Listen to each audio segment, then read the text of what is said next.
Hello friend, এটা November মাস চলছে আর হালকা হালকা ঠান্ডাও পড়ে গেছে। আর এই ঠান্ডায় গরম গরম স্যুপ কে না পছন্দ করে?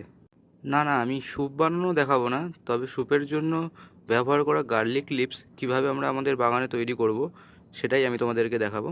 আমি এই বীজ বসানোর জন্য আলাদা কোনো টব ব্যবহার করিনি।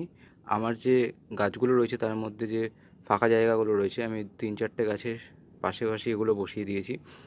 তো এর জন্য আমরা একটা রসুনের বাল্ব নেব, সেই বাল্বটাকে ছাড়িয়ে নেব, ছাড়িয়ে তার থেকেই আমরা বীজগুলো নেব।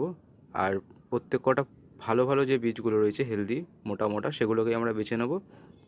আর আমাদের যে পটগুলোতে অলরেডি গাছ রয়েছে সেই গাছের মাটিগুলোকে আমরা ভালো করে খুঁড়ে নিয়েছি, যাতে বীজ জার্মিনেট করতে সুবিধা হয়। বীজের ছুচলো দিকটা ওপর দিকে দিয়ে আর মোটা দিকটা নিচের দিকে দিয়ে 1 ইঞ্চি গর্ত করে আমরা ভেতরে বসিয়ে দিয়েছি, দিয়ে তার উপরে মাটি দিয়ে স্প্রে করে দিয়েছি। কিছুদিন বাদে রেজাল্ট দেখো। এগুলো এখন ব্যবহার